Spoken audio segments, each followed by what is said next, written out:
खबर लेने नंगल तो नंगल शहर विच बन रहे पुल तो लोग परेशान ने। कीड़ी दी चाल नाल बन रहे पुल ने वधाई लोकां दी ट्रैफिक समस्या। शहर ते मोतबार व्यक्तियों ने मिलके बनाई कमेटी। मंत्री ने मिलके दिता अल्टीमेटम, कहा कि जल्दी पूरा किया जावे काम, नहीं तां होवेगा वड्डा एक्शन। नंगल शहर की गल की जाए तो नंगल डैम के नजदीक बन रहे फ्लाईओवर ब्रिज ने लोकां ਦੀਆਂ ਸਮੱਸਿਆਵਾਂ ਦੇ ਵਿੱਚ ਵਾਧਾ ਕਰ ਦਿੱਤਾ ਹੈ। दरअसल नंगल शहर वासियों की ट्रैफिक समस्या ਨੂੰ दूर ਕਰਨ ਲਈ 2018 ਵਿੱਚ ਇਸ फ्लाईओवर ब्रिज ਦਾ ਨਿਰਮਾਣ ਸ਼ੁਰੂ ਕੀਤਾ ਗਿਆ ਸੀ, ਜੋ ਕਿ 2 ਸਾਲਾਂ ਦੇ ਅੰਦਰ ਇਸ ਨੂੰ ਤਿਆਰ ਕਰਕੇ ਨਗਰ ਵਾਸੀਆਂ ਦੇ ਹਵਾਲੇ ਕੀਤਾ ਜਾਣਾ ਸੀ। 4 ਸਾਲ ਬੀਤਣ ਦੇ ਬਾਵਜੂਦ ਇਸ ਦਾ ਨਿਰਮਾਣ ਕੀੜੀ ਦੀ ਚਾਲ ਦੇ ਨਾਲ ਚੱਲ ਰਿਹਾ ਹੈ। ਸ਼ਹਿਰ ਵਾਸੀਆਂ ਨੂੰ ਟ੍ਰੈਫਿਕ ਦੀ ਸਮੱਸਿਆ ਤੋਂ ਨਿਜਾਤ ਦਿਵਾਉਣ ਲਈ ਬਣਾਇਆ ਜਾ ਰਿਹਾ ਇਹ ਪੁਲ, ਜਿੱਥੇ ਸ਼ਹਿਰ ਵਾਸੀਆਂ ਲਈ ਟ੍ਰੈਫਿਕ ਜਾਮ ਕਰਨ ਦਾ ਕਾਰਨ ਬਣ ਰਿਹਾ ਹੈ, ਉੱਥੇ ਹੀ ਆਏ ਦਿਨ ਕਈ ਵਾਰ ਵਾਪਰੀਆਂ ਨੇ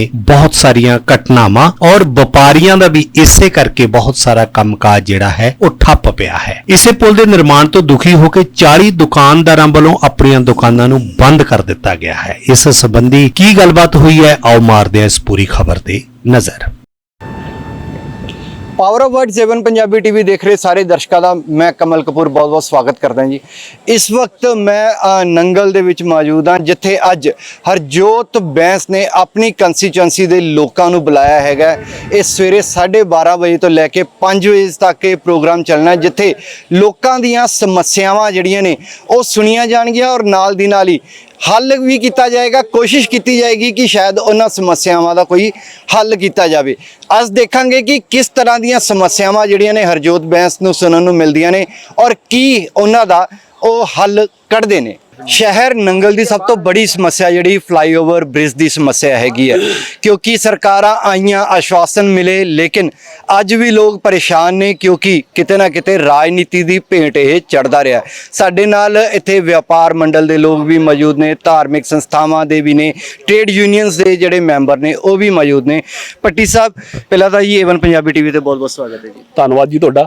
नंगल दे शहर की गल करा तो समस्या ट्रैफिक की बहुत ज़्यादा, आम लोग बहुत तकलीफ च ने। 18 इंच ब्रिज शुरू होया, वो अज ही उदा भी लटकिया होया। देखो ये ब्रिज जिहड़ा 18 शुरू होया सीगा और 2 साल दे विच पूरा होना सीगा, और इनू 5 साल हो गए और ये अज भी पूरा नहीं होया, और हमेशा राजनीति की भेंट चढ़ता रहा। और इहदे नाल साडे इलाके च जिहड़ी ट्रैफिक इन्नी बदली है, उहदे नाल बहुत जिहड़े नौजवान होर लोग जिहड़े एक्सीडेंट नाल दे शिकार होए, जिहदी जिम्मेवार सीधी सीधी ये कंपनी है, ना कोई विकल्पक कोई वधिया रस्ता बना के नहीं दिता। तो अज भी जिहड़ा वो जूं दी चाल जिहड़ा चल रहा उहदा काम, इस करके असी जिहड़े व्यापार मंडल, ट्रेड यूनियंस ते धार्मिक संस्था ते सारे जिन्ने इलाके दे मोहतवर लोग है, उन्होंने इकट्ठे होकर एक कमेटी बनाई है। उस कमेटी ने अज जिहड़ा एक मंग पत्र मंत्री साहब नूं दिता जी, हरजोत बैंस जी नूं, ते उन्होंने आश्वासन दवाया इस गल का कि अक्तूबर तक ये जिहड़ा पुल कंप्लीट करता जाएगा और लोकार्पण कर दिता जाएगा। तो इस करके असीं अज उन्होंने मिलन आए सीगे, ते असीं हुण जे अगर नहीं हुंदा ये काम तेजी नाल, असीं चाहते भी काम जिन्नी स्पीड नाल चलिया वा उस तो 4 गुणा स्पीड नाल चलना चाहिए, ताकि काम छेती तो छेती होके और लोकां नूं जिहड़ा ये अर्पित होवे पुल, और जिहड़ी ट्रैफिक की समस्या नंगल दे अंदर ਇਹਦਾ हल होवे, जिदे करके पूरा व्यापार खत्म हो गया, शहर खत्म हो गया, शहर 2-3 हिस्सों में वंडिया गया, और ये बहुत जिहड़ी वड्डी समस्या हो गई। ये शहर मुड़ के अजाड़े वाल चलिया होया। इनू बचाने लई असीं सारे जिहड़े नंगल दे पतवंते लोग सीगे, उन्होंने इकट्ठे होकर ये फैसला किया कि अगर ये पुल जल्दी नहीं बनया तो असीं किसी ना किसी वड्डे एक्शन वाल जावांगे। कई बार हुंदा ये भी है कि जो लोग प्रैशर पाते हैं तो काम दिखाने लई उन्होंने थोड़ी जी तेजी जिहड़ी है दे दी जाती है। लगता तुहानूं कि हुण तुसीं जिहड़ी ये कमेटी बनाई है पूरी नज़र रखेगी इहदे ते? बिल्कुल इहदे ते नज़र रखेगी। आने वाले समय के अंदर शहर के अंदर जो समस्यावां है, ये कमेटी उहदे ते भी नज़र रखेगी। लोकां नूं मुश्किलां जिहड़ियां आंदियां है, ये कमेटी अपने धर्म, जाति और अपने जिहड़े पोलीटिकल मुद्दे तो उपर उठ के काम करेगी, और आने वाले समय पूरे शहर को बचाने की कोशिश की जाएगी। इत्थे जिहड़ा जिद्दां BBMP ने भी एजेंडा पा दिता, जिहड़े नौकरियां ते पाबंदियां लातियां सरकार ने, इहदे वल भी ध्यान दिंदे होए सारा जिहड़ा ये सिस्टम अगे भी चलाएगी कमेटी, और पुल दा खास तौर पर ध्यान रखा जाएगा। सोनी साहब भी मौजूद ने। सोनी साहब, सब तो पहला तो देखो आपां नंगल की गल करते हैं या इस बेल्ट की खास गल करते हैं, व्यापार तो इत्थे पहले ही है नहीं। सारा आपां भी जानते हैं कि पंजाब के बड़े शहरों में माइग्रेट हुंदा नौजवान सारा नौकरी करने लई, तो व्यापार जे इदां ही हुंदा रहा तो वैसे ठप्प हो जाना। ਪਹਿਲਾਂ ਮੈਂ ਤੁਹਾਨੂੰ ਬਹੁਤ ਧੰਨਵਾਦੀ ਕਿ ਤੁਸੀਂ ਸਾਨੂੰ ਜੋ ਅਸੀਂ ਅੱਜ ਇੱਥੇ ਮੰਗ ਪੱਤਰ ਦੇਣ ਆਏ ਆ ਸਾਨੂੰ ਤੁਸੀਂ ਆਪਣੇ ਚੈਨਲ ਦੇ ਰਾਹੀਂ ਰੂਬਰੂ ਕਰਾ ਰਹੇ ਹੋ ਕਿ 50,000 ਬੰਦਾ ਜੋ ਨੰਗਲ ਦੀ ਆਬਾਦੀ ਹੈ ਅੱਜ ਇਸ ਪੁਲ ਦੇ ਨਾ ਸਾਰੀ ਹੋਣ ਕਰਕੇ ਜੋ ਅੱਜ 18 ਤੋਂ ਬਣਨਾ ਸ਼ੁਰੂ ਹੋਇਆ ਸੀ ਅੱਜ 22 ਸਾਲ ਆ ਗਿਆ। ਲੋਕੀ ਇੰਨੇ ਪਰੇਸ਼ਾਨ ਨੇ, ਚਾਹੇ ਬੱਚੇ ਨੇ, ਚਾਹੇ ਬਜ਼ੁਰਗ ਨੇ, ਚਾਹੇ ਐਂਬੂਲੈਂਸਾਂ ਦਾ ਤੁਸੀਂ ਹਾਲ ਦੇਖੋ ਜਾ ਕੇ ਅੱਜ ਕੀ ਹੈ। ਜਦੋਂ ਐਂਬੂਲੈਂਸਾਂ ਨੇ ਨੰਗਲ ਤੋਂ ਚੰਡੀਗੜ੍ਹ ਜਾਣਾ ਹੁੰਦਾ ਜਾਂ ਹਿਮਾਚਲ ਨੂੰ ਜਾਣਾ ਹੁੰਦਾ, ਕੀ ਲੋਕਾਂ ਦੇ ਜਿਹੜੇ ਮਰੀਜ਼ ਨੇ ਕਈ ਤਾਂ ਵਿਚਾਰੇ ਰਸਤੇ ਦੇ ਵਿੱਚ ਹੀ ਇੱਥੇ ਨੰਗਲ ਡੈਮ ਦੇ ਪੁਲ ਦੇ ਉੱਤੇ ਦਮ ਤੋੜ ਜਾਂਦੇ ਨੇ। 2-2 3-3 ਘੰਟੇ ਦਾ ਜਾਮ ਹੁੰਦਾ ਹੈ। ਇੱਕ ਇਨਸਾਨੀਅਤ ਨੂੰ ਨਜ਼ਰ ਰੱਖਦੇ ਹੋਏ ਸਾਡੇ ਸ਼ਹਿਰ ਦੇ ਲੋਕਾਂ ਨੇ ਜੋ ਇੱਕ ਸਮਾਜ ਦੇ ਵਿੱਚ ਅੱਜ ਇਹ ਇੱਕ ਬਹੁਤ ਪੁਲ ਦੀ ਸਮੱਸਿਆ ਨੇ ਭਿਆਨਕ ਰੂਪ ਧਾਰਨ ਕਰ ਲਿਆ ਹੈ। ਵਪਾਰੀਆਂ ਦਾ ਵਪਾਰ ਉੱਜੜ ਗਿਆ ਹੈ, ਲੋਕਾਂ ਦੀ ਰੋਟੀ ਰੋਜੀ ਖਤਮ ਹੋ ਗਈ ਹੈ। ਬੱਚਿਆਂ ਦਾ ਜਿਨ੍ਹਾਂ ਨੇ 4 ਘੰਟੇ ਦੀ ਕਲਾਸ ਲਗਾਉਣੀ ਹੁੰਦੀ ਉਹਨਾਂ ਨੂੰ 6-6 7-7 ਘੰਟੇ ਵਾਸਤੇ ਘਰੋਂ ਨਿਕਲਣਾ ਪੈਂਦਾ ਹੈ। ਕਈ ਬੱਚੇ ਟਾਈਮ ਤੇ ਸਕੂਲ ਨਹੀਂ ਪਹੁੰਚ ਸਕਦੇ, ਕਈ ਆਪਣੇ ਐਗਜ਼ਾਮ ਨਹੀਂ ਦੇ ਸਕਦੇ, ਕਈ ਬੰਦੇ ਆਪਣੀ ਟ੍ਰੇਨ ਨਹੀਂ ਫੜ ਸਕਦੇ। ਦੁਨੀਆ ਇੰਨੀ ਪਰੇਸ਼ਾਨ ਹੈ ਇਸ ਪੁਲ ਦੀ ਵਜ੍ਹਾ ਨਾਲ। ਇਹ ਸਿਰਫ ਕੁਝ ਲੋਕਾਂ ਨੇ ਆਪਣੇ ਚੰਦ ਫਾਇਦੇ ਦੀ ਖਾਤਰ ਇਸ ਪੁਲ ਦਾ ਕੰਮ ਜੋ ਡਿਲੇ ਕੀਤਾ ਹੈ ਉਸ ਦੀ ਜ਼ਿੰਮੇਵਾਰੀ ਜੋ ਜਿਨ੍ਹਾਂ ਦੇ ਉੱਤੇ ਪੈਂਦੀ ਹੈ ਉਹਦੇ ਉੱਤੇ ਪਹਿਲਾਂ ਲੋਕਾਂ ਨੂੰ ਉਹਦਾ ਜਵਾਬ ਮੰਗਦੇ ਰਹੇ ਲੋਕੀ। ਸਮਾਂ ਜ਼ਰੂਰ 3 ਮਹੀਨੇ ਹੀ ਹੋਇਆ ਆਮ ਆਦਮੀ ਪਾਰਟੀ ਨੂੰ, ਤੁਸੀਂ ਬਹੁਤ ਵੱਡਾ ਮੈਂਡੇਟ ਦਿੱਤਾ ਹੈਗਾ ਔਰ ਤੁਹਾਡੇ ਆਪ ਦੀ ਕੰਸਟੀਚੁਐਂਸੀ ਜੋ ਮੰਤਰੀ ਵੀ ਬਣ ਗਏ, ਆਸ਼ਵਾਸਨ ਮਿਲਿਆ ਜਾਂ ਉਮੀਦ ਵੀ ਹੈਗੀ ਹੈ ਕਿ ਹੋਏਗਾ? ਸਾਨੂੰ ਹੁਣ ਮੰਤਰੀ ਜੀ ਨੇ ਆਸ਼ਵਾਸਨ ਦਿੱਤਾ, ਅਸੀਂ ਮੰਗ ਪੱਤਰ ਦਿੱਤਾ ਕਿ 3 ਮਹੀਨੇ ਦੇ ਅੰਦਰ ਅੱਜ ਜੁਲਾਈ ਦਾ ਮਹੀਨਾ ਹੈਗਾ ਕਿ ਅਕਤੂਬਰ ਤੱਕ ਅਸੀਂ ਪੁਲ ਨੂੰ ਚਾਲੂ ਕਰ ਦਾਂਗੇ। ਪਰ ਸਾਡੀ ਬੇਨਤੀ ਇਹਨਾਂ ਨੂੰ ਇਹ ਹੈ ਕਿ ਇਸ ਵਾਰ ਅਕਤੂਬਰ ਦੇ ਵਿੱਚ ਹੀ ਸਾਰੇ ਤਿਉਹਾਰ ਨੇ, ਸਤੰਬਰ ਤੇ ਉਸ ਦੇ ਨਜ਼ਰ ਜੋ ਅੱਜ ਸ਼ਨੀਵਾਰ ਸ਼ੁੱਕਰਵਾਰ ਤੇ ਸ਼ਨੀਵਾਰ ਨੂੰ ਇਸ ਪੁਲ ਦੇ ਉੱਤੇ ਹਾਲ ਹੁੰਦਾ ਹੈ, ਉਸ ਜੋ ਤਿਉਹਾਰਾਂ ਦੇ ਵਿੱਚ ਹਾਲ ਹੋਣਾ ਸਾਰੀ ਦੁਨੀਆ ਦੇ ਸਾਹਮਣੇ ਹੈ। ਤੁਸੀਂ ਮੇਨ ਮਾਰਕੀਟ ਦੇ ਵਿੱਚ ਜਾ ਕੇ ਦੇਖੋ, ਅੱਡਾ ਮਾਰਕੀਟ ਦੇ ਵਿੱਚ ਜਾ ਮੇਨ ਮਾਰਕੀਟ ਦੀ ਅੱਜ ਦੇ ਵਿੱਚ 40 ਦੁਕਾਨਦਾਰ ਵੇਚ ਚੁੱਕੇ ਨੇ, ਵੇਚ ਕੇ ਜਾ ਚੁੱਕੇ ਨੇ। ਜੇ ਇਹੀ ਹਾਲ ਰਿਹਾ 2 ਜਾਂ 4 ਮਹੀਨੇ 6 ਮਹੀਨੇ ਤਾਂ ਸ਼ਹਿਰ ਬਰਬਾਦੀ ਦੇ ਉੱਤੇ ਜਾ ਰਿਹਾ ਹੈ ਤੇ ਜੋ ਲੋਕਾਂ ਦਾ ਵਪਾਰ ਹੈ ਉਹ ਖਤਮ ਹੋ ਰਿਹਾ ਹੈ। ਲੋਕਾਂ ਦਾ ਜਿਹੜਾ ਇੱਥੇ ਰਹਿਣਾ ਹੈ ਇੰਨਾ ਮੁਸ਼ਕਲ ਹੋ ਰਿਹਾ ਹੈ, ਤੁਸੀਂ ਉਸ ਦਾ ਕੋਈ ਹਿਸਾਬ ਨਹੀਂ ਹੈ। ਗੱਲ ਆਖਿਰ ਉਹੀ ਹੈਗੀ ਹੈ ਕਿ ਪਹਿਲਾਂ ਹੀ ਇਸ ਸ਼ਹਿਰ ਦੇ ਵਿੱਚ ਕਹੀਏ ਤਾਂ ਨੌਕਰੀਆਂ ਨਹੀਂ ਹੈ, ਇੱਥੇ ਇੰਡਸਟਰੀ ਨਹੀਂ ਹੈ, ਕੰਮਕਾਰ ਪਹਿਲਾਂ ਹੀ ਨਹੀਂ ਹੈ। ਉਸ ਦੇ ਉੱਪਰ 40 ਦੁਕਾਨਾਂ ਦਾ ਬੰਦ ਹੋ ਜਾਣਾ ਆਪਣੇ ਆਪ ਦੇ ਵਿੱਚ, ਯਾਨੀ ਕਿ 40 ਦੇ ਨਾਲ ਉਹਨਾਂ ਦੇ ਜਿਹੜੇ ਪਰਿਵਾਰ ਜੁੜੇ ਹੋਣਗੇ, ਸੋਚੋ ਉਹਨਾਂ ਦਾ ਕੀ ਹਾਲ ਹੋਏਗਾ। ਅਗਰ ਐਡੀ ਵੱਡੀ ਸਮੱਸਿਆ ਹੈ ਤਾਂ ਕਿਉਂ ਨਹੀਂ ਉਹਨੂੰ ਪਹਿਲ ਦੇ ਆਧਾਰ ਤੇ ਜਿਹੜਾ ਲੈਣਾ ਚਾਹੀਦਾ ਔਰ ਉਹਦਾ ਹੱਲ ਕੀਤਾ ਜਾਣਾ ਚਾਹੀਦਾ। ਸਾਫ਼ ਕਹਿਣਾ ਹੈ 3 ਮਹੀਨੇ ਅਕਤੂਬਰ ਤੱਕ ਨਹੀਂ ਹੁੰਦਾ ਤਾਂ ਵੱਡਾ ਅੰਦੋਲਨ ਕੀਤਾ ਜਾਏਗਾ। ਇਸ ਵਕਤ ਮੇਰੇ ਨਾਲ ਮੌਜੂਦ ਨੇ ਡਾਕਟਰ ਸੰਜੀਵ ਜੀ ਜੋ 2017 ਤੋਂ ਆਮ ਆਦਮੀ ਪਾਰਟੀ ਦੇ ਕੈਂਡੀਡੇਟ ਸੀਗੇ ਨੰਗਲ ਤੋਂ, ਔਰ ਇਸ ਵਕਤ ਜਿਹੜੇ ਨੇ ਹਰਜੋਤ ਬੈਂਸ, ਜਿਸ ਤਰ੍ਹਾਂ ਮੈਂ ਤੁਹਾਨੂੰ ਪਹਿਲਾਂ ਦੱਸਿਆ ਕਿ ਅੱਜ ਸਮੱਸਿਆਵਾਂ ਉਹਨਾਂ ਨੇ ਆਪਣੀਆਂ ਕੰਸਟੀਚੁਐਂਸੀ ਦੇ ਲੋਕਾਂ ਦੀਆਂ ਸੁਣਿਆ। ਉਹਨਾਂ ਨਾਲ ਗੱਲ ਕਰਦੇ ਹਾਂ ਜੀ। ਬਹੁਤ ਬਹੁਤ ਸਵਾਗਤ ਡਾਕਟਰ ਸਾਹਿਬ। Thank you. ਅੱਜ ਕਿਸ ਤਰ੍ਹਾਂ ਦੀ ਜਿਹੜੀਆਂ ਸਮੱਸਿਆਵਾਂ ਲੋਕਾਂ ਵੱਲੋਂ ਦੱਸੀਆਂ ਗਈਆਂ ਔਰ ਕੀ ਹੱਲ ਕੀਤੇ ਗਏ ਉਹਨਾਂ ਦੇ? ਹਰਜੋਤ ਬੈਂਸ ਜੀ ਸਾਡੇ ਜਿਹੜੇ ਕੈਬਨਿਟ ਮੰਤਰੀ ਨੇ, ਨਿਧੜਕ ਨੇ।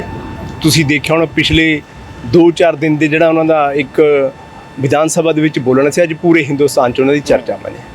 ਇਮਾਨਦਾਰ, ਕਰਮਠ ਔਰ ਡਾਇਨਾਮਿਕ એનર્ਜਿਕ ਮੈਨ ਉਹਨਾਂ ਨੇ ਅੱਜ ਵੀ ਇੱਥੇ ਨੰਗਲ ਦੇ ਵਿੱਚ ਜਦੋਂ ਵੀ ਉਹਨਾਂ ਨੂੰ ਸਮਾਂ ਲੱਗਦਾ ਤਾਂ ਸਾਡੇ ਹਲਕੇ ਦੇ ਅਲੱਗ-ਅਲੱਗ ਸਾਡੇ ਏਰੀਏ ਨੇ, ਚੰਗਰ ਦਾ ਏਰੀਆ ਹੈ, ਸਾਡਾ ਨੰਗਲ ਸ਼ਹਿਰ ਹੈ, ਅਨੰਦਪੁਰ ਸਾਹਿਬ, ਕੀਰਤਪੁਰ ਸਾਹਿਬ ਸ਼ਹਿਰ, ਸਾਡੀਆਂ 3 ਕੌਂਸਲਾਂ ਨੇ। ਤਿੰਨਾਂ ਕੌਂਸਲਾਂ ਦੇ ਵਿੱਚ ਅਲੱਗ-ਅਲੱਗ ਸਮੇਂ ਦੇ ਵਿੱਚ ਉੱਥੋਂ ਦੇ ਲੋਕਾਂ ਦੀਆਂ ਸਮੱਸਿਆ ਨੂੰ at the very present moment ਉਹ ਸੋਲਵ ਕਰਦੇ ਨੇ।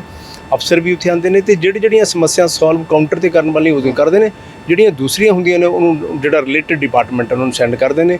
ਅੱਜ ਸੈਂਕੜੇ ਲੋਕਾਂ ਨੇ ਆ ਕੇ ਆਪਣੀਆਂ ਪ੍ਰੋਬਲਮਸ, ਪਿੰਡਾਂ ਦੀਆਂ ਪੰਚਾਇਤਾਂ ਨੇ, ਨੰਗਲ ਸ਼ਹਿਰ ਵਾਸੀਆਂ ਨੇ, ਕੁਝ ਸਾਂਝੀਆਂ ਪ੍ਰੋਬਲਮ, ਕੁਝ ਪਰਸਨਲ, ਕੁਝ ਬਦਲੀਆਂ ਦੀਆਂ ਬਹੁਤ ਜਿਹੜੀਆਂ ਸਮੱਸਿਆ ਸੀਗੀਆਂ ਉਹ ਕਾਫੀ ਹੱਦ ਤੱਕ 98% ਤੱਕ ਉਹਨਾਂ ਨੇ ਅੱਜ ਇੱਥੇ ਸੋਲਵ ਕਰੀ। ਡਾਕਟਰ ਸਾਹਿਬ ਤੁਸੀਂ 17 ਤੋਂ ਕੈਂਡੀਡੇਟ ਸੀਗੇ, 18 'ਚ ਪੁਲ ਬਣਨਾ ਸ਼ੁਰੂ ਹੋਇਆ ਸੀ, ਜਿਹੜਾ ਬ੍ਰਿਜ ਸ਼ੁਰੂ ਹੋਇਆ ਸੀਗਾ। 2 ਸਾਲ ਦਾ ਸਮਾਂ ਸੀਗਾ। ਨੰਗਲ ਦੇ ਅੱਜ ਨਿਵਾਸੀ ਦੇਖ ਰਹੇ ਨੇ ਔਰ ਜਦੋਂ ਪਹਿਲੀ ਵਾਰ ਮਿਲੇ ਸੀਗੇ ਕਿਹਾ ਸੀ ਕਿ ਇਹਨੂੰ ਪ੍ਰਾਇੋਰਟੀ ਦੇ ਉੱਤੇ ਬਣਾਇਆ ਜਾਏ। ਓਕੇ, ਮੈਂ ਤੁਹਾਨੂੰ ਦੱਸ ਦਿੰਦਾ। ਦੇਖੋ, ਇੱਕ ਓਵਰ ਬ੍ਰਿਜ ਬਣ ਰਿਹਾ, ਇੱਕ ਓਵਰ ਬ੍ਰਿਜ ਦੇ ਨਾਲ ਇੱਕ ਰੇਲਵੇ ਦਾ ਫਾਟਕ ਹੈ, 88 ਨੰਬਰ ਫਾਟਕ ਹੈ। ਜਿਹੜਾ 88 ਨੰਬਰ ਫਾਟਕ ਹੈ, ਸਾਡੀ ਪਿੱਛੇ ਜਦੋਂ ਜਦ ਸੀ ਕਿ ਫਾਟਕ ਵੀ ਖੁੱਲ ਜਾਏ, ਰੇਲਵੇ ਦਾ ਓਵਰ ਬ੍ਰਿਜ ਵੀ ਬਣ ਜਾਏ, ਫਾਟਕ ਵੀ ਖੁੱਲ ਜਾਏ। ਪਰ ਕੁਝ ਟਰਮਸ ਐਂਡ ਕੰਡੀਸ਼ਨ ਇਹੋ ਜਿਹੀਆਂ ਸੀਗੀਆਂ ਕਿ ਜਿਹੜਾ ਰੇਲਵੇ ਡਿਪਾਰਟਮੈਂਟ ਹੈ ਉਹ ਹਿਊਮਨਲੈਸ ਜਿਹੜਾ ਫਾਟਕ ਬਣਾਉਣਾ ਚਾਹੁੰਦੇ, ਫਾਟਕ ਸਾਰੇ ਖਤਮ ਕਰਕੇ ਤਾਂ ਜੋ ਉਹਨਾਂ ਦਾ ਟ੍ਰੈਕ ਫਾਸਟ ਹੋ ਸਕੇ। ਸੋ ਇਸ ਕਰਕੇ ਜਿਹੜਾ ਓਵਰ ਬ੍ਰਿਜ ਦਾ ਜਿਹੜਾ ਕੰਮ ਸੀ ਪਿੱਛੇ ਲਗਭਗ ਅੱਜ ਤੋਂ 10 ਦਿਨ ਪਹਿਲੇ ਸਾਰੀਆਂ ਜਿੰਨੀ ਵੀ ਪਰਮਿਸ਼ਨ ਸੀਗੀਆਂ ਰੇਲਵੇ ਵੱਲੋਂ, ਜਿਹੜੇ ਉਹਨਾਂ ਦੇ ਪਿੱਲਰ ਖੜੇ ਹੋਣੇ ਸੀ, 4 ਪਿੱਲਰ ਦੀਆਂ ਪਰਮਿਸ਼ਨ ਰਹਿੰਦੀ ਸੀ, 4 ਮਿਲ ਚੁੱਕੀਆਂ। ਇੱਕ ਪਿੱਲਰ ਬਣਾਉਣ ਨੂੰ 45 ਦਿਨ ਲੱਗਦੇ ਨੇ ਤੇ 4 ਪਿੱਲਰ 40 ਨੂੰ 45 ਨਾਲ ਮਲਟੀਪਲਾਈ ਕਰ ਲਓ, ਇੰਨੇ ਦਿਨ ਦੇ ਵਿੱਚ ਸਾਡਾ ਜਿਹੜਾ ਹੈ ਓਵਰ ਬ੍ਰਿਜ ਕੰਪਲੀਟ ਹੋ ਜਾਏਗਾ। ਜਿਹੜੀ 88 ਫਾਟਕ ਦੀ ਗੱਲ ਹੈ, ਉਹ ਰੇਲਵੇ ਦਾ ਇੱਕ ਆਪਣਾ ਡਿਪਾਰਟਮੈਂਟ ਹੈ, ਉਹਨਾਂ ਦੀ ਆਪਣੀਆਂ ਲਾਇਬਿਲਿਟੀਜ਼ ਦੀਆਂ ਜ਼ਿੰਮੇਵਾਰੀਆਂ, ਉਹਨਾਂ ਦਾ ਆਪਣਾ ਕਾਨੂੰਨ ਹੈ, ਉਹਦੇ ਮੁਤਾਬਕ ਉਹ ਚੱਲਦਾ। ਸਾਡੀ ਲੜਾਈ ਫਾਟਕ ਖੋਲ੍ਹਣ ਦੀ ਸੀ ਕਿ ਓਵਰਬ੍ਰਿਜ ਤਾਂ ਬਣਨਾ ਹੀ ਹੈ। ਔਰ ਹਰਜੋਤ ਬੈਂਸ ਜੀ ਨੂੰ ਜਦੋਂ ਪਤਾ ਲੱਗਿਆ ਸੀ ਕਿ ਰੇਲਵੇ ਡਿਪਾਰਟਮੈਂਟ ਦੀ ਕੁਝ ਪ੍ਰੋਬਲਮ ਸੀਗੀਆਂ, ਉਹਨਾਂ ਨੇ ਬੜੀ ਜਲਦੀ ਨਾਲ ਇਹਨੂੰ ਕਵਰ ਅਪ ਕਰਾ ਕੇ ਬੜੀ ਜਲਦੀ ਸੋਲਵ ਕਰਕੇ ਸਾਡਾ ਓਵਰਬ੍ਰਿਜ ਜਿਹੜਾ ਫਲਾਈਓਵਰ ਹੈ, ਅੱਜ ਨੰਗਲ ਦੇ ਵਿੱਚ ਟ੍ਰੈਫਿਕ ਜ਼ਿਆਦਾ ਹੈ, ਸੱਚਮੁੱਚ ਜ਼ਿਆਦਾ ਹੈ। ਔਰ ਮੈਂ ਤੁਹਾਡੇ ਚੈਨਲ ਦੇ ਮਾਧਿਅਮ ਤੋਂ ਹਿਮਾਚਲ ਤੋਂ ਆਉਣ ਵਾਲੇ ਲੋਕਾਂ ਅੱਗੇ ਬੇਨਤੀ ਕਰੂੰਗਾ, ਜਿਹੜੇ ਲੋਕ ਦਿੱਲੀ ਵੱਲ ਜਾਣ ਵਾਲੇ ਨੇ, ਜਿਹੜੇ ਹਿਮਾਚਲ ਤੋਂ ਆਉਂਦੇ ਨੇ, ਚੰਡੀਗੜ੍ਹ ਵੱਲ ਜਾਣਾ ਹੁੰਦੇ, ਉਹਨਾਂ ਨੂੰ ਇੱਕੋ ਹੀ ਬੇਨਤੀ ਹੈ ਕਿ ਬਜਾਏ ਨੰਗਲ ਡੈਮ ਕ੍ਰੋਸ ਕਰਨ ਦੀ, ਉਹ ਪਿੱਛੋਂ ਹੀ ਨਿਆਨੰਗਲ ਤੋਂ ਕਨਵਰਟ ਕਰ ਜਾਣ ਜਾਂ ਫਿਰ ਸੰਦੋਗੜ ਤੋਂ ਉੱਧਰ ਚਲੇ ਜਾਣ, ਤਾਂ ਨੰਗਲ ਦੀ ਸਮੱਸਿਆ ਉਹਨਾਂ ਲੋਕੋ ਆਪਣੇ ਆਪ ਹੀ ਸੋਲਵ ਕਰ ਸਕਦੇ ਨੇ। ਜਿਨ੍ਹਾਂ ਦਾ ਕੰਮ ਨੰਗਲ ਦੇ ਵਿੱਚ ਉਹ ਨੰਗਲ ਵਿੱਚ ਆ ਜਾਣ, ਜਿਨ੍ਹਾਂ ਨੇ ਦੂਸਰੇ ਪਾਸੇ ਜਾਣਾ ਉਹ ਕਾਈਂਡਲੀ ਅਗਰ ਉੱਧਰੋਂ ਚਲੇ ਜਾਣ ਤਾਂ ਨੰਗਲ ਦੀ ਸਮੱਸਿਆ ਦੀ ਸੋਲਵ ਹੋ ਜਾਏ। ਚਲੋ ਠੀਕ ਡਾਕਟਰ ਸਾਹਿਬ, ਜਿਹੜੇ ਆਊਟਸਾਈਡਰ ਜਿਹੜੇ ਹੈਗੇ ਉਹਦੀ ਮੈਂ ਸਮਝ ਗਿਆ, ਲੇਕਿਨ ਜਿਹੜੇ ਵਸਿੰਦੇ ਨੇ, ਅੱਜ ਤੁਸੀਂ ਦੇਖਿਆ ਹੋਵੇਗਾ ਅੱਜ ਨੰਗਲ ਦੇ ਲੋਕਾਂ ਨੇ ਇੱਕ ਕਮੇਟੀ ਬਣਾਈ ਹੈ, ਚਾਹੇ ਉਹ ਧਾਰਮਿਕ ਸੰਸਥਾਵਾਂ, ਟ੍ਰੇਡ ਯੂਨੀਅਨਸ, ਵਪਾਰੀ, ਸ਼ੌਪਕੀਪਰ, ਸਭ ਨੇ ਮਿਲ ਕੇ ਇੱਕ ਕਮੇਟੀ ਬਣਾਈ ਔਰ ਅੱਜ ਮਿਲੇ। ਉਹ ਕਹਿੰਦੇ ਹੈ ਕਿ ਜਲਦੀ ਸਮੱਸਿਆ ਦਾ ਹੱਲ ਕੀਤਾ ਜਾਵੇ, ਨਹੀਂ ਅੰਦੋਲਨ। ਦੇਖੋ, ਜਿਹੜੀ ਕਮੇਟੀ ਹੈ ਨਾ, ਇਹ ਸਰ ਇਹਨਾਂ ਕਮੇਟੀਆਂ ਦੀ ਹੀ ਸਰਕਾਰਾਂ ਸੀ। ਜਿਹੜੀ ਅੱਜ ਕਮੇਟੀ ਆਈ, ਇਹਨਾਂ ਦੀ ਹੀ ਸਰਕਾਰ ਰਹੀ ਲਗਾਤਾਰ ਪਿਛਲੇ 40 ਸਾਲ ਤੋਂ 50 ਸਾਲ ਤੋਂ। ਸਾਡੀ ਤਾਂ ਸਰਕਾਰ ਹੀ ਸਰ ਹੁਣ ਬਣੀ ਹੈ। ਔਰ ਜਿਹੜਾ ਇਹਨਾਂ ਨੇ ਬਹੁਤ ਲੰਬੇ ਸਮੇਂ ਤੱਕ ਕੰਮ ਨਹੀਂ ਸੋਲਵ ਕੀਤਾ ਸੀ, ਲੰਬੇ ਸਮੇਂ ਤੱਕ ਫਾਈਲਾਂ ਨਹੀਂ ਚਲਾਈਆਂ, ਸਾਡੇ ਹਰਜੋਤ ਬੈਂਸ ਜੀ ਨੇ ਤਾਂ ਵਿਦਨ ਏ ਫਿਊ ਵੀਕ ਔਰ ਚਲਾ ਦਿੱਤੀਆਂ। ਔਰ ਆਉਣ ਵਾਲੇ ਸਮੇਂ ਦੇ ਵਿੱਚ ਇਹਨਾਂ ਨਾਲੋਂ ਜ਼ਿਆਦਾ ਸਾਡੀ ਸਿਰਦਰਦੀ ਕੋ ਸਾਡੀ ਸਰਕਾਰ ਹੈ। ਅਸੀਂ ਜ਼ਿਆਦਾ ਗਹਿਰਾਈ ਤੱਕ ਸੋਚ ਕੇ ਇਸ ਕੰਮ ਨੂੰ ਸੋਲਵ ਕਰਨਾ ਚਾਹੁੰਦੇ ਨੇ, ਕਿ ਕੋਈ ਵੀ ਸਰਕਾਰ ਜਿਹੜੀ ਮੌਜੂਦਾ ਹੁੰਦੀ ਉਹ ਨਹੀਂ ਚਾਹੁੰਦੀ ਕਿ ਸਾਡੇ ਲੋਕਾਂ ਨੂੰ ਕੋਈ ਸਮੱਸਿਆ ਹੈ। ਅਸੀਂ ਪਹਿਲ ਦੇ ਤੌਰ ਤੇ ਢੰਗ ਦੇ ਨਾਲ, ਮੈਂ ਇਸ ਗੱਲ ਨੂੰ ਜ਼ਿਆਦਾ ਬੋਲੂੰਗਾ ਨਹੀਂ, ਪ੍ਰੈਕਟੀਕਲੀ ਤੁਹਾਨੂੰ ਕਰਕੇ ਦੱਸਾਂਗੇ ਕਿ ਤੁਹਾਡਾ ਓਵਰਬ੍ਰਿਜ ਕਿਵੇਂ ਕੰਪਲੀਟ ਹੈ। ਬਿਲਕੁਲ ਠੀਕ। ਚਲੋ ਤੁਸੀਂ ਆਪਣੇ ਲੋਕ ਇੱਥੇ ਦੀ ਗੱਲ ਕਰ ਰਹੇ ਹੋ, ਮੈਂ ਪੂਰੇ ਪੰਜਾਬ ਦੀ ਗੱਲ ਕਰਦਾ। ਅੱਜ ਪ੍ਰੋਫੈਸਰਸ ਮਿਲਣ ਆਏ, ਜਦੋਂ ਕੇਜਰੀਵਾਲ ਸਾਹਿਬ ਨੇ ਖੁਦ ਕਿਹਾ ਸੀਗਾ ਕਿ ਉਹ ਸਲਫਾਸ ਮੈਨ ਦੇ ਨਾਮ ਤੇ ਵੀ ਮਸ਼ਹੂਰ ਹੋਏ, ਠੀਕ ਹੈ, ਉਹਨਾਂ ਨੇ ਕਿਹਾ ਸੀ ਕਿ ਪਹਿਲ ਦੇ ਆਧਾਰ ਤੇ ਮੈਂ ਜਿਹੜੇ ਹੈਗੇ ਸਭ ਕਰਾਂਗਾ। ਤੁਹਾਡੇ ਨੰਗਲ ਦੇ ਹੈ, ਉਹਨਾਂ ਤੋਂ ਜਿਹੜੇ ਗੈਸਟ ਫੈਕਲਟੀ ਪ੍ਰੋਫੈਸਰਸ ਹੈ, 20 ਸਾਲ ਹੋ ਗਏ, ਏਜ ਨਿਕਲ ਗਈ, ਐਲੀਜੀਬਲ ਵੀ ਨਹੀਂ ਰਹੇ ਟੈਸਟ ਲਈ, ਉਹਨਾਂ ਲਈ ਦੇਖੋ, ਗੈਸਟ ਫੈਕਲਟੀ ਸਾਡੀ ਇੱਕ ਅਲੱਗ ਹੈ, ਉਹਦੇ ਨਾਲ ਇੱਕ ਕੰਪਿਊਟਰ ਦੇ ਟੀਚਰ ਹੈ, ਜਿਹੜੇ ਕੰਪਿਊਟਰ ਦੀ ਇਨਕਮ ਤੋਂ ਹੀ ਉਹਨਾਂ ਦਾ ਸਿਸਟਮ ਚੱਲ। ਜਿਹੜੇ ਗੈਸਟ ਫੈਕਲਟੀ ਟੀਚਰ ਨੇ, ਉਹਨਾਂ ਦਾ ਸਰ ਪੀਟੀਏ ਫੰਡ ਤੋਂ ਹੀ ਉਹਨਾਂ ਨੂੰ ਪੈਸੇ ਦਿੰਦੀ ਹੈ ਜਿਹੜਾ ਸ਼ਿਵਾਲਿਕ ਕਾਲਜ ਹੈ। ਉਹਨਾਂ ਦਾ ਕਿਸੇ ਬੈਂਕ ਦੇ ਅਕਾਊਂਟ ਨਾਲ ਕੋਈ ਲਿੰਕ ਨਹੀਂ ਹੈ, ਕਿਤੇ ਉਹਨਾਂ ਦਾ ਜਿਵੇਂ ਆਊਟਸੋਰਸਿਸ ਦਾ ਸਿਸਟਮ ਵੀ ਨਹੀਂ ਹੈ। ਇਸ ਕਰਕੇ ਅੱਜ ਹਰਜੋਤ ਬੈਂਸ ਜੀ ਨੇ ਦੇਖਿਆ ਵੀ ਜਿਹੜੀ ਅੱਜ ਉਹਨਾਂ ਦੀ 3 ਮੈਂਬਰਾਂ ਦੀ ਕਮੇਟੀ ਪੰਜਾਬ ਦੇ ਵਿੱਚ ਬਣੀ ਹੈ, ਜਿੰਨੇ ਵੀ ਕੱਚੇ EMPLOYEES ਨੇ, ਜਿੰਨੇ ਵੀ ਇਸ ਤਰ੍ਹਾਂ ਦੇ ਸਾਰੇ ਜਿਹੜੇ ਅਜੇ ਪੱਕੇ ਨਹੀਂ ਹੋਏ, ਉਹਨਾਂ ਨੂੰ ਕਰਨਗੇ। ਔਰ ਸ਼ਿਵਾਲਿਕ ਕਾਲਜ ਦੀ ਜਿਹੜੇ ਟੀਚਰ ਗਏ, ਇਹਨਾਂ ਨਾਲ ਵੀ ਕੀਤਾ ਕਿ ਮੈਂ ਅੱਜ ਕੇਸ ਤੁਹਾਡਾ ਸਟੱਡੀ ਕਰੂੰਗਾ। ਪਹਿਲੇ ਜਦੋਂ ਇਹ ਸਟ੍ਰਾਈਕ ਤੇ ਬੈਠੇ ਸੀ, ਅਸੀਂ ਗਏ ਸੀ, ਅੱਜ ਇਹਨਾਂ ਦੀ ਫਾਈਲ ਲਈ ਹੈ, ਕੇਸ ਸਟੱਡੀ ਕਰਕੇ। ਔਰ ਇਹਨਾਂ ਨੂੰ ਐਦਾਂ ਦੀ ਨਹੀਂ ਹੋਏਗਾ ਵੀ ਇਹਨਾਂ ਨੂੰ ਧੱਕਾ ਨਹੀਂ ਹੋਗਾ, ਧੋਖਾ ਨਹੀਂ ਹੋਗਾ, ਨਿਕਾਲੇ ਨਹੀਂ ਜਾਣਗੇ। ਇਹਨਾਂ ਦਾ ਪਹਿਲ ਦੇ ਤੌਰ ਤੇ ਪ੍ਰਾਇੋਰਟੀ ਬੇਸਿਸ ਪਰ ਇਹਨਾਂ ਨੂੰ ਬਣਦਾ ਮਾਣ ਔਰ ਜਿਹੜਾ ਹੱਕ ਹੋਏਗਾ ਉਹ ਹਰਜੋਤ ਬੈਂਸ ਨੇ ਕਿਹਾ, ਉਹ ਮਿਲੇਗਾ ਇਹਨਾਂ ਨੂੰ। ਡਾਕਟਰ ਸਾਹਿਬ, ਆਖਰੀ ਸਵਾਲ ਹੈਗਾ, ਖਾਸ ਕਰਕੇ ਨੰਗਲ ਲਈ। ਤੁਸੀਂ ਵੀ ਸਮਝਦੇ ਹੋ ਬਿਜ਼ਨਸ ਇੱਥੇ ਹੈ ਨਹੀਂ, ਸਭ ਤੋਂ ਵੱਧ ਮਾਈਗ੍ਰੇਟ ਹੋ ਕੇ ਨੌਜਵਾਨ ਜਾਂਦੇ ਨੇ ਪੰਜਾਬ ਦੇ ਬੜੇ ਸ਼ਹਿਰਾਂ 'ਚ। ਨਾ ਇੱਥੇ ਬਿਜ਼ਨਸ ਹੈ, ਨਾ ਇੱਥੇ ਸਰਕਾਰੀ ਜੌਬਸ ਹੈਗੀਆਂ ਨੇ, ਤੇ ਨਾ ਹੀ ਇੰਡਸਟਰੀ ਨਵੀਂ ਲੱਗ ਰਹੀ ਹੈ। ਇਸ ਤਰ੍ਹਾਂ ਦਾ ਕੋਈ ਮੈਪ, ਰੋਡ ਮੈਪ ਕੋਈ ਤਿਆਰ ਹੋ ਰਿਹਾ ਹੈ ਤਾਂ ਜੋ ਨੰਗਲ ਦੇ ਨੌਜਵਾਨ ਨੰਗਲ 'ਚ ਰਹਿ ਕੇ ਜੌਬ ਕਰ ਸਕਣ? ਦੇਖੋ, ਜਿਹੜਾ ਨੰਗਲ ਇੱਕ ਟਾਊਨਸ਼ਿਪ ਦਾ ਇੱਕ ਵਰਡ ਹੁੰਦਾ ਸਰ, ਇਹਨੂੰ ਨੰਗਲ ਟਾਊਨਸ਼ਿਪ ਕਿਹਾ ਜਾਂਦਾ। ਟਾਊਨਸ਼ਿਪ ਦਾ ਮਤਲਬ ਹੁੰਦਾ ਟੈਂਪਰੇਰੀ ਪਲਾਨ। ਡੈਮ ਬਣਾਉਣ ਵਾਸਤੇ ਇੱਕ ਟੈਂਪਰੇਰੀ ਪਲਾਨ ਦੇਣਾ। ਤੁਸੀਂ ਕਿਸੇ ਵੀ ਛੱਤ ਨੂੰ ਦੇਖੋ, ਕਿਤੇ ਲੈਂਟਰ ਨਹੀਂ ਪਿਆ, ਕਿਤੇ RCC ਨਹੀਂ ਹੈ, ਸਾਰੇ ਬਾਲੇ ਪਏ ਹੋਏ। ਇਹਦਾ ਮਤਲਬ ਟੈਂਪਰੇਰੀ ਬੇਸਿਸ ਪਰ ਬਣਾਇਆ ਗਿਆ ਸੀ। ਔਰ ਜਿੰਨੇ EMPLOYEES ਪਹਿਲੇ ਆਏ ਸੀ ਹਜ਼ਾਰਾਂ ਦੀ ਤਾਦਾਦ ਨਾਲ, ਜਦੋਂ ਡੈਮ ਕੰਪਲੀਟ ਹੋ ਗਿਆ ਫਿਰ ਚਲੇ ਗਏ। 2 ਡਿਪਾਰਟਮੈਂਟ 'ਚ ਵੰਡ ਹੋ ਗਈ, ਇੱਕ ਪਾਵਰ ਵਿੰਗ, ਇੱਕ ਇਰੀਗੇਸ਼ਨ ਡਿਪਾਰਟਮੈਂਟ। ਪਾਵਰ ਵਿੰਗ ਦਾ ਲਿੰਕ ਅਲੱਗ ਹੈ, ਇਰੀਗੇਸ਼ਨ ਦਾ ਅਲੱਗ ਹੈ। ਜਦੋਂ EMPLOYEES ਘਟ ਗਏ, ਫਿਰ ਸ਼ਹਿਰ ਨੂੰ ਵਸਾਉਣ ਵਾਸਤੇ ਇੱਥੇ ਇੱਕ ਇੰਡਸਟਰੀ ਸੀਗੀ, ਪਰਲੇ ਪਾਸੇ NFL ਜਿਹੜਾ ਸੈਂਟਰ ਦਾ ਡਿਪਾਰਟਮੈਂਟ, ਨਾਲ ਇੱਕ PACL ਸੀਗੀ, ਨਾਲ PNFC ਸੀਗੀ। ਜਿਹੜੀਆਂ ਪਿਛਲੀਆਂ ਸਰਕਾਰਾਂ ਸੀ, ਉਹਨਾਂ ਨੇ PACL ਨੂੰ ਪ੍ਰਾਈਵੇਟ ਕਰ ਦਿੱਤਾ ਔਰ PNFC ਬੰਦ ਕਰ ਦਿੱਤੀ। ਇਹ ਦੋਨੇ ਚੀਜ਼ਾਂ ਨੂੰ ਚੱਲਦੇ ਹੋਏ ਹੁਣ ਜਿਵੇਂ ਸਾਡੀ ਸਰਕਾਰ ਬਣੀ ਹੈ, ਮੈਂ ਬਹੁਤ ਗਹਿਰਾਈ ਤੱਕ ਸਟੱਡੀ ਕਰਦਾ। ਉਦੋਂ ਅਸੀਂ ਇੱਕ ਨਿਊਕਲੀਅਰ ਪਾਵਰ ਪ੍ਰੋਜੈਕਟ ਦਾ ਇੱਕ ਸਿਸਟਮ ਬਣਾਇਆ ਸੀ ਕਿ ਨਿਊਕਲੀਅਰ ਪਾਵਰ ਪ੍ਰੋਜੈਕਟ ਵਾਸਤੇ ਜਿੱਥੇ NF ਵਾਟਰ ਹੋਏ ਔਰ ਬਾਰਡਰ ਤੋਂ 200 ਕਿਲੋਮੀਟਰ ਦੂਰ ਹੋਏ, ਨਾਲ NF ਲੈਂਡ ਜਿਹਦਾ ਕੋਈ ਯੂਜ਼ ਨਾ ਹੋਏ, ਦਰਿਆ ਦੇ ਨਾਲ ਹੈ, ਅਸੀਂ ਨਿਊਕਲੀਅਰ ਪਾਵਰ ਪ੍ਰੋਜੈਕਟ ਵਰਗੇ ਵਾਰਾ ਉਦੋਂ ਸੋਚ ਰਹੇ ਸੀਗੇ। ਪਰ ਅੱਜ ਜਿਹੜਾਗਾ ਜਿਵੇਂ ਸਾਡੀ ਸਰਕਾਰ ਬਣੀ ਹੈ, ਸਾਡੇ ਮੰਤਰੀ ਜੀ ਬਹੁਤ ਅੱਛੇ ਨੇ, ਸਾਡੇ ਮੁੱਖ ਮੰਤਰੀ ਬਹੁਤ ਅੱਛੇ ਨੇ, ਔਰ ਪੰਜਾਬ ਦੇ ਵਿੱਚ ਸਭ ਤੋਂ ਜ਼ਿਆਦਾ ਸਰਪਲਸ ਵੇਕੈਂਟ ਲੈਂਡ ਸਾਡੇ ਹਲਕੇ ਦੇ ਵਿੱਚ ਹੈ। ਕੋਸ਼ਿਸ਼ ਕਰਾਂਗੇ ਇੱਥੇ ਇੰਡਸਟਰੀ ਦਾ ਸਿਸਟਮ ਬਣਾਵਾਂਗੇ। ਮੈਂ ਰਿਕੁਐਸਟ ਕਰੂੰਗਾ, ਲੋਕਾਂ ਤੋਂ ਲਿਖਾ ਕੇ ਦੇਵਾਂਗੇ, ਇੰਡਸਟਰੀ ਦਾ ਸਿਸਟਮ ਬਣਾਵਾਂਗੇ। ਪਰ ਪਹਿਲੀਆਂ ਸਰਕਾਰਾਂ ਨੇ PNFC ਬੰਦ ਕੀਤੀ, PACL ਨੂੰ ਸਰਕਾਰੀ ਤੌਰ ਪਰ ਪ੍ਰਾਈਵੇਟ ਦਿੱਤੀ। ਅੱਜ ਜਿਹੜਾ ਪ੍ਰਾਈਵੇਟ ਸਰਕਲ ਹੈ, ਉਹ ਪ੍ਰਾਈਵੇਟ ਜਿਹੜਾ ਇੱਕ ਇਹਨਾਂ ਦੀ ਟੀਮ ਹੈ, ਉਹ ਆਪਣੇ ਹਿਸਾਬ ਨਾਲ ਉਹਨੂੰ ਚਲਾ ਰਹੀ ਹੈ। ਅਤੇ ਹੁਣ ਜਦੋਂ ਸਰਕਾਰ ਹੀ ਸਾਡੀ ਬਣੇਗੀ ਤਾਂ ਸਰਕਾਰ ਦੇ ਜਿਹੜਾ ਸਾਡਾ ਫੋਕਲ ਪੁਆਇੰਟ ਹੈ ਉੱਥੇ ਇਦਾਂ ਦੀ ਕੋਈ ਆਉਣ ਵਾਲੇ ਸਮੇਂ ਦੇ ਵਿੱਚ ਜ਼ਰੂਰ ਪੁਆਇੰਟ ਬਣਾਵਾਂਗੇ।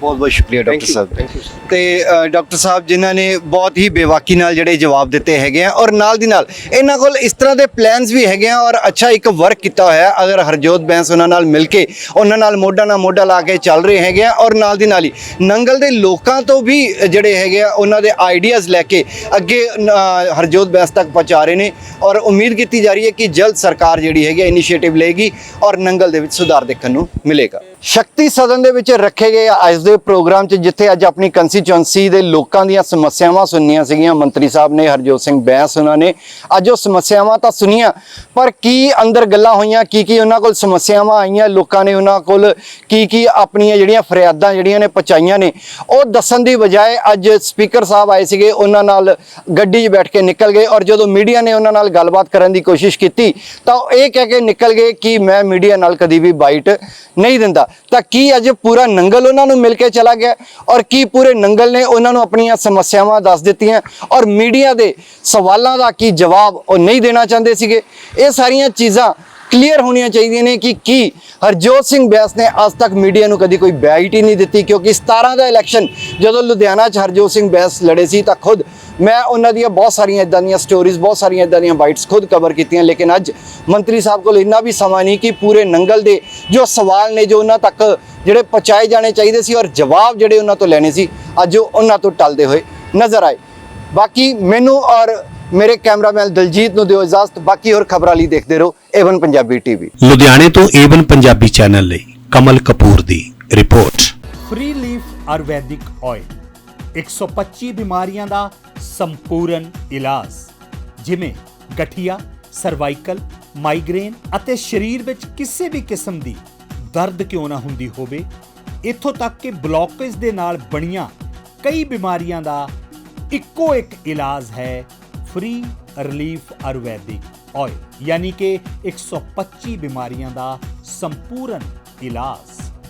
ਫ੍ਰੀ ਰਿਲੀਫ ਵਿਜ਼ੀਲੈਕਸ weight lose, ਮੋਟਾਪੇ ਤੋਂ ਪਰੇਸ਼ਾਨ ਹੋਣ ਦੀ ਜ਼ਰੂਰਤ ਨਹੀਂ, ਵਜ਼ਨ ਘਟਾਓ ਤੇ ਖੁਸ਼ ਹੋ ਜਾਓ। ਫ੍ਰੀ ਰਿਲੀਫ ਪਾਵਰ ਮਰਦਾਨਾ ਕਮਜ਼ੋਰੀ ਨੂੰ ਖਤਮ ਕਰਦਾ ਹੈ ਤੇ ਨਰਕ ਭਰੀ ਜ਼ਿੰਦਗੀ ਵਿੱਚ ਲਿਆਉਂਦਾ ਹੈ ਰੌਣਕ। ਫ੍ਰੀ ਰਿਲੀਫ ਪਾਵਰ ਕਬਜ਼ ਤੋਂ ਪਰੇਸ਼ਾਨ ਹੋਣ ਦੀ ਹੁਣ ਜ਼ਰੂਰਤ ਨਹੀਂ ਹੈ। ਕਬਜ਼ ਤੋਂ ਛੁਟਕਾਰਾ ਪਾਉਣ ਲਈ ਆ ਗਿਆ ਕਬਜ਼ ਹਰ ਚੂਰਨ। ਕਬਜ਼ ਹਰ ਚੂਰਨ ਨੂੰ ਅਪਣਾਓ ਤੇ ਕਬਜ਼ ਤੋਂ ਛੁਟਕਾਰਾ ਪਾਓ। ਹੁਣ ਤੱਕ ਲੱਖਾਂ ਮਰੀਜ਼ ਲੈ ਚੁੱਕੇ ਨੇ ਫਾਇਦਾ। ਵਧੇਰੇ ਜਾਣਕਾਰੀ ਲਈ ਤੁਸੀਂ ਸੰਪਰਕ ਕਰ ਸਕਦੇ ਹੋ 94784 84087। ਨੰਬਰ ਇੱਕ ਵਾਰ ਫਿਰ ਤੁਸੀਂ ਨੋਟ ਕਰ ਸਕਦੇ ਹੋ 9478 484087।